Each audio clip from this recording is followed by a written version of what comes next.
poslanci slavnostne seje, na proslavo pa ne gremo, zato ker ne pristajamo na delitev slovenskega naroda.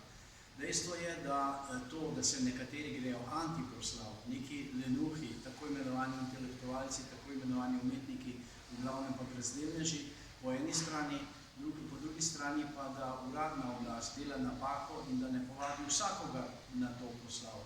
Jaz bi to proslavo odprl. Če pogledamo, kakšne so proslave v Avstriji, pri njih so vsi zgodovinski segmenti zajeti noter, pa ne glede kakršne so, tudi nacistično obdobje. Zgodovina je taka, kakršna je in je nimamo pravice spreminjati ali pa prilagajati.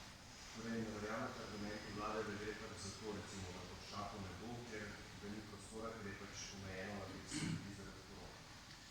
To je res, samo mogoče bi lahko 200 ljudi iz teh poklicanih naokrog, da bi tisto izvzeli, pa bi dali Praporščake gor. Jaz bi Praporščake pustil, pa še kakšne druge organizacije bi dal gor, konec koncev je to bolj pomembno, kot pa neka publika, ki noben ne ve, odkot je.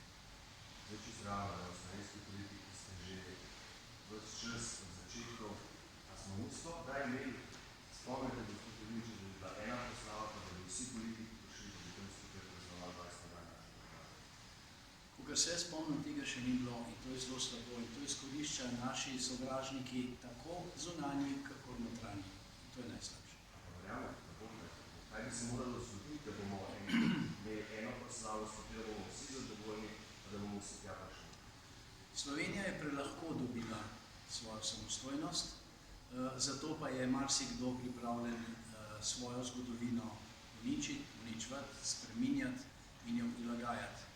Vendarle bi morali enkrat sesti skupaj in to je edina možnost za preživetje Slovenije. Ampak sej korak za korakom pa smo vedno bližje. Mogoče jaz tega ne bom doživel, ampak enkrat bo. Zdaj pa še ena serija vprašanj o političnem prazniku. Najprej, zakaj je lepo biti Slovenec? Zato, ker lepše stvari sploh ni. Če bi morali izbrati eno besedo, samo eno besedo, ki najbolje opisuje Slovenijo, katera bi to bila? Z eno težko. Če samo z eno, bi rekel ponosen. Kateri so za vas najlepši veliki Slovenci?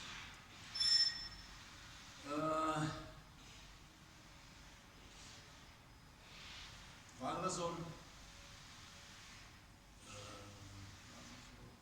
Trubar,